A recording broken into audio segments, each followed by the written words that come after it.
Most important question series में आज का टॉपिक है रिफ्रैक्टिव इंडेक्स। बेटा रिफ्रैक्टिव इंडेक्स को हम दो तरीके से पढ़ेंगे, इसमें कॉन्सेप्ट भी सीखेंगे और न्यूमेरिकल भी करेंगे। तुम कहोगे भैया ऐसा क्यों? भैया इसलिए क्योंकि रिफ्रैक्टिव इंडेक्स से हर प्रकार का क्वेश्चन आता है, थ्योरेटिकल क्वेश्चन भी आता है, रीजनिंग क्वेश्चन भी आता है, न्यूमेरिकल तो आता ही है। तो जल्दी से कॉपी पेन निकाल लो, नोट्स बनाना चालू करो, रिफ्रैक्टिव इंडेक्स को समझते हैं और फिर प्यारे प्यारे क्वेश्चन करेंगे, ठीक है ना। चलिए रिफ्रैक्टिव इंडेक्स को समझने के पहले एक छोटी सी बात बताओ बेटा, रिफ्रैक्शन क्या होता है? तुम कहोगे भैया जब कोई एक लाइट रे किसी एक मीडियम से दूसरे मीडियम में ट्रेवल करती है तो अपने ओरिजिनल पाथ से डेविएट हो जाती है, या ये कहो उसकी स्पीड कम हो जाती है। This phenomena of light is known as refraction. मतलब रिफ्रैक्शन कहां होता है? दो मीडियम की बाउंड्री पर रिफ्रैक्शन होता है। जब भी दो मीडियम अलग अलग होते हैं उनकी ऑप्टिकल डेंसिटी अलग अलग होती है। जैसे कि ये रेयरर मीडियम से डेंसर मीडियम आ रही तो light ray will bend towards the normal. हम कह सकते हैं इस केस में angle of incidence is more than angle of refraction. ये light ray towards the normal bend हो गई। मैं कहूंगा भैया अगर इसमें क्या हो जाए, डेंसर से रेयरर मीडियम आ जाए, हाँ तो इसका भी एक केस है। यदि कोई लाइट रे डेंसर से रेयरर मीडियम जाती है तो वो away from the normal bend हो जाती है। इस केस में angle of incidence is more than angle of refraction होता है। भैया इसमें रिफ्रैक्टिव इंडेक्स का कहां खेल है? अभी बता रहा हूं। एक साइंटिस्ट हुए स्नेल्स, क्या नाम था उनका? स्नेल्स। उन्होंने एक लॉ दिया। उन्होंने कहा कि भैया the ratio of sine of angle of incidence, the ratio of sine of angle of incidence to the ratio of sine of angle of refraction. उन्होंने कहा ratio of sine of angle of incidence to the sine of angle of refraction is equal to a constant. और इस constant को उन्होंने बोला कि बेटा ये रिफ्रैक्टिव इंडेक्स होता है। शॉर्ट फॉर्म में आ रहा ही लिख रहा हूं। उन्होंने कहा sine of angle of incidence और sine of angle of refraction का जो रेशियो होता है वो कांस्टेंट होता है for a particular medium, for a particular medium, for a particular pair of medium वो कांस्टेंट होता है। और उस कांस्टेंट को उन्होंने नाम क्या दिया? Refractive index. मैंने कि इतने काम था? कहते हैं हाँ। तो मैंने कि रिफ्रैक्टिव इंडेक्स से पता क्या चलेगा? उन्होंने कि सुनो एक मिनट, रिफ्रैक्टिव इंडेक्स पहले सुन लो। रिफ्रैक्टिव इंडेक्स एक यूनिटलेस क्वांटिटी है, इसकी कोई यूनिट नहीं होती। इट हैज नो यूनिट, ये भी आपका एमसीक्यू में पूछ सकता है। It has no unit. तुम कहोगे फिर इतना इसका भैया हुआ क्यों, भौकाल क्यों बना रखा है, एकदम डराते हैं रिफ्रैक्टिव इंडेक्स के नाम पे। अरे मैं समझा रहा हूं ना, इसके तुम्हें डर नहीं लगेगा, गारंटी रही मेरी। तो रिफ्रैक्टिव इंडेक्स क्या हो गया? Sine of angle of incidence upon sine of angle of refraction is equal to a constant and that constant is known as refractive index. Refractive index की वैल्यू हमें यह बता देती है, कभी भी हम किन्हीं दो मीडियम को कंपेयर करेंगे, किन्हीं दो मीडियम को कंपेयर करेंगे, रिलेटिव कंपेयर करेंगे, तो उनके रिफ्रैक्टिव इंडेक्स की वैल्यू हमें यह बता देगी कि मीडियम डेंसर है कि रेयरर है, मीडियम डेंसर है कि रेयरर है। जिसके रिफ्रैक्टिव इंडेक्स की वैल्यू ज्यादा वो मीडियम डेंसर, जिसके रिफ्रैक्टिव इंडेक्स की वैल्यू कम वो मीडियम रेयरर। क्लियर है बेटा? इतना सा कॉन्सेप्ट है। अब मैं इसके आगे और फॉर्मूले समझाता हूं कि रिफ्रैक्टिव इंडेक्स को और कैसे समझा जा सकता है, ठीक है ना। और समझाते हैं। रिफ्रैक्टिव इंडेक्स को ऐसे भी समझा सकता है। मान लीजिए कोई लाइट रे यहां एयर से आ रही है, एयर से किसी पर्टिकुलर मीडियम में जा रही है, एयर से पर्टिकुलर किसी मीडियम में जा रही है, ठीक है ना। ये लाइट रे एयर से पर्टिकुलर किसी मीडियम में जा रही है, तो एयर हो गया रेयरर मीडियम, ये वाला मीडियम हो गया डेंसर मीडियम। मान लो ये रेयरर है और ये वाला मीडियम कैसा है? डेंसर है। ये एंगल ऑफ इंसिडेंस, ये एंगल ऑफ रिफ्रैक्शन, ये एयर या वैक्यूम एक ही चीज मानते हैं, और ये कोई मीडियम है। तो रिफ्रैक्टिव इंडेक्स को लिखने का तरीका होता है speed of light in vacuum upon speed of light in medium. तुम कहोगे यहां भी कुछ लिखते हैं क्या? यहां पे भी ऐसे लिख सकते हैं अगर आप चाहें तो। A n m is equal to c in a या वी इन एम। तुम कहोगे भैया ये क्या है? एक मिनट में समझा रहा हूं। इसका मतलब है refractive index of medium with respect to air, refractive index of medium with respect to air. इसका मतलब क्या हो गया? Speed of light in air upon speed of light in medium, speed of light in air upon speed of light in medium. Air या vacuum एक ही चीज है, बार बार कह रहा हूं, ठीक है ना। तो इस फॉर्मूले को डिटेलिंग करके ये लिख सकते हो, नहीं तो यही का यही छोड़ दूं। n is equal to C upon V. ये बेटा एब्सोल्यूट रिफ्रैक्टिव इंडेक्स होता है। ये कैसा एब्सोल्यूट होता है? Absolute refractive index. Refractive index with respect to air, refractive index with respect to air is known as absolute refractive index. Clear है बेटा? क्लियर है? जल्दी बोलो, हाँ जल्दी बोलो क्लियर। अरे ये कलर छूट क्यों नहीं रहा? छूट जाएगा। इसके बाद बारी आती है रिलेटिव रिफ्रैक्टिव इंडेक्स की, 1 and 2, यानी कि refractive index of second medium with respect to 1। Refractive index of second medium with respect to 1, यहां पे हम कह सकते हैं लाइट रे जो है फर्स्ट मीडियम से सेकंड मीडियम में जा रही है 1 से 2। इसी को अगर उल्टा करके लिख दोगे ना तो ये हो जाएगा n1/n2। इसका मतलब लाइट रे सेकंड मीडियम से फर्स्ट मीडियम में जा रही है, ठीक है ना। और ये दोनों एक दूसरे के रेसिप्रोकल भी होते हैं, ये दोनों एक दूसरे के रेसिप्रोकल भी होते हैं। ऐसा क्वेश्चन भी पूछा जाता है कि refractive index of second medium with respect to first is reciprocal of refractive index of first medium with respect to second. ये भी आप लिख सकते हो फॉर्मूला बना के, लिख लो लिख लो लिख लो लिख लो,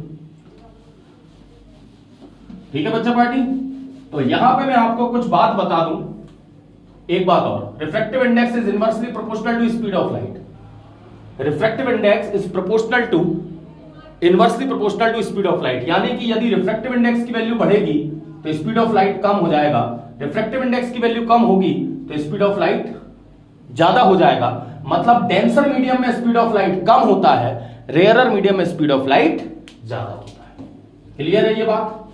तो यहां पे ब्लू पेन थोड़ा सा गड़बड़ हो रहा है, उससे अब लिखेंगे नहीं, वो मिट नहीं रहा है आसानी से, है ना। चलो अभी टाइम नहीं है, बाद में करेंगे ये सारी। तो एक पर्टिकुलर फॉर्मूला बना के लिख सकते हैं n is equal to c upon v is equal to sine i by sine r। ये तो हो गया एब्सोल्यूट रिफ्रैक्टिव इंडेक्स के लिए। और 1 and 2 के लिए क्या लिख सकते हैं, refractive index of second medium upon refractive index of first medium, sine of angle of incidence upon sine of angle of refraction. और यदि रिफ्रैक्टिव इंडेक्स का रेशियो n2/n1 है तो वेलोसिटी का क्या होगा, v1 अपॉन v2। वेलोसिटी का क्या होगा, v1 अपॉन v2। ये है पर्टिकुलर केस भैया रिफ्रैक्टिव इंडेक्स का, absolute refractive index, relative refractive index. जो चाहे वो क्वेश्चन सॉल्व करो, अब भी सारे क्वेश्चन करवा देता हूं एक बार में, तुम्हें सब क्लियर हो जाएगा।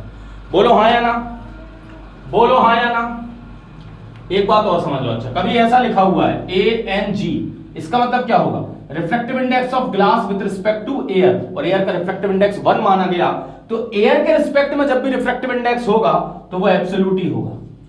एयर के रिस्पेक्ट में जब भी रिफ्रैक्टिव इंडेक्स होगा वो एब्सोल्यूट होगा। पर यहीं पे लिखा हुआ है WNG, इसका मतलब है refractive index of glass with respect to refractive index of water. Refractive index of glass with respect to refractive index of water. Clear हो गया। चलिए क्वेश्चन पे आते हैं, क्वेश्चन करना स्टार्ट करते हैं, क्वेश्चन करना स्टार्ट करते हैं। पहला क्वेश्चन कौन सा था, मैंने सिलेक्ट करके रखा हुआ है यहाँ पे, क्वेश्चन नंबर 6, ठीक है। क्वेश्चन है अ डायमंड जिसका रिफ्रैक्टिव इंडेक्स दे रखा है 2.42 is dipped in a liquid, उसका रिफ्रैक्टिव इंडेक्स दे रखा है 1.4। क्वेश्चन है फाइंड RI मतलब refractive index, find RI of diamond with respect to medium, RI of diamond with respect to RI of medium. Question ये है भैया, मतलब एक डायमंड है, मान लो ये एक मीडियम है, ये एक मीडियम में लिक्विड भरा हुआ है, ठीक है ना, ये एक मीडियम है, इसका रिफ्रैक्टिव इंडेक्स दे रखा है 1.4। इसके अंदर आपने एक डायमंड लिया, तुम कहोगे ये कैसा डायमंड है, हमारा तो ऐसा ही होता है। डायमंड लिया 2.42 रिफ्रैक्टिव इंडेक्स का और उसको डिप्ड कर दिया। अब बताओ what is the refractive index of diamond with respect to liquid, what is the refractive index of diamond with respect to liquid. मैं क्या कह रहा हूं, A and D, refractive index of diamond कितना दिया है 2.42। तुम कहोगे सर A क्यों लगा रहे हो, एयर का तो 1 होता है ना, लिख तो सकता हूं कि नहीं, ठीक है ना। चलो मत कंफ्यूज हो। Refractive index of diamond 2.42, refractive index of liquid 1.4। अगर उन्होंने क्या पूछा है, refractive index of diamond with respect to medium, मतलब refractive RI of diamond upon RI of liquid, यानी कि 2.42 डिवाइडेड बाय 1.4 आ जाएगा मेरे ख्याल से 1.78 के आसपास, 75 के आसपास आएगा, 1.7 कुछ आएगा, 1.7 कितना आ रहा है, कितना आ गया 1.73 1.73 इज द आंसर 1.73। क्या करा मैंने, डायमंड का रिफ्रैक्टिव इंडेक्स था उसको लिक्विड से डिवाइड कर दिया। तुम कहोगे सर क्यों, अरे ऐसे ही तो लिखते हैं 1 and 2 का मतलब क्या होता है, refractive index of second medium with respect to first, refractive index of second medium with respect to first. चलिए एक क्वेश्चन और करते हैं, एक क्वेश्चन और कर लेते हैं।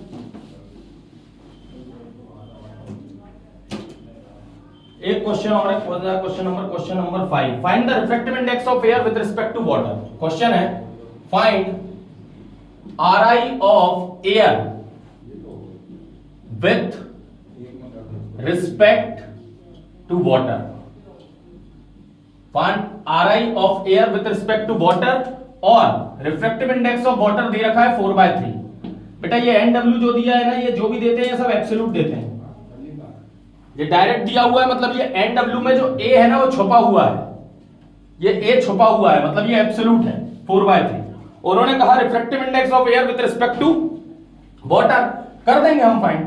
बेटा ANW कितना दिया हुआ है 4/3, ANW कितना दिया हुआ है 4/3। हमसे पूछा क्या है, हमसे पूछा गया है refractive index of air with respect to water, जो आगे आता है उसके रिस्पेक्ट में जो पीछे आता है उसके रिस्पेक्ट में निकलता है, याद रखना। इसका मतलब क्या हुआ, refractive index of air with respect to water. इसका मतलब क्या हुआ, इसका मतलब हुआ refractive index of air with respect to water. ये याद रखना, ये वाला पॉइंट, ठीक है ना। तो मैंने आपको एक चीज बताई थी, यहां पे लिख सकते हैं जो ANW होता है वो 1/WNA के बराबर होता है। तुम कहोगे जी क्या बोल रहे हो, refractive index of water with respect to air is reciprocal of refractive index of air with respect to water. मैंने आपको चाहो तो ये बताया है, ये refractive index of second medium with respect to first is reciprocal of refractive index of first medium with respect to second, ये होता है। तो अगर इसका refractive index of water with respect to air 4/3 है, तो refractive index of air with respect to water कितना हो जाएगा 3/4। Refractive RI of air with respect to RI of water कितना हो जाएगा 3/4। आई होप क्लियर हुआ होगा ये। चलिए नेक्स्ट क्वेश्चन पे चलते हैं।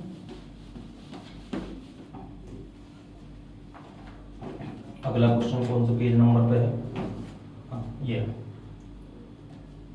लिखो the RI of glass and water,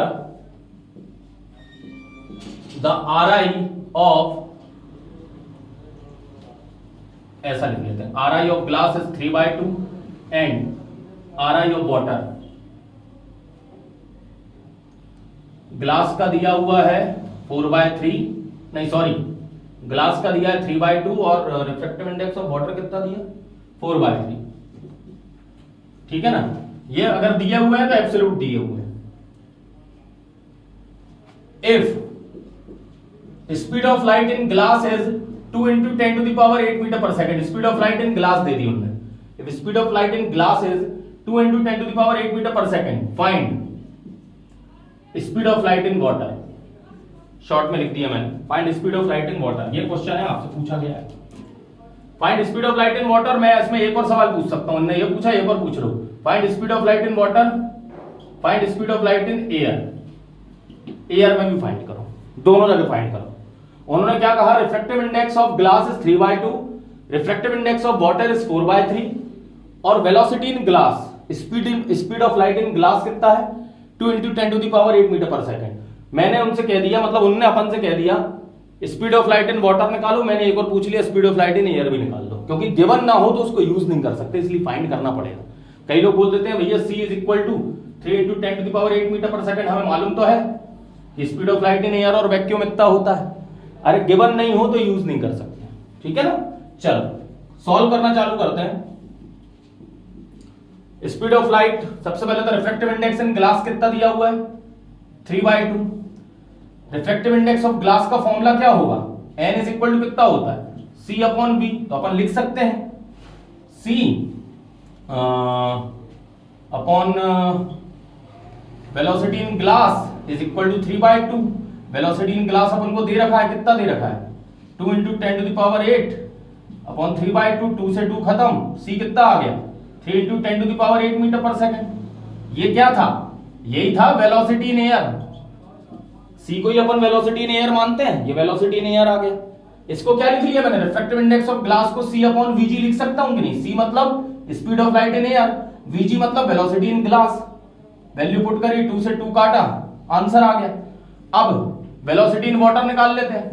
तो refractive index in water is equal to velocity in air upon velocity in water. Velocity in air को बेटा सी बोलते हैं, याद रखना, कंफ्यूज नहीं होना। वेलोसिटी इन एयर को सी बोलते हैं। तो रिफ्रैक्टिव इंडेक्स ऑफ वाटर कितना दे रखा है? 4/3।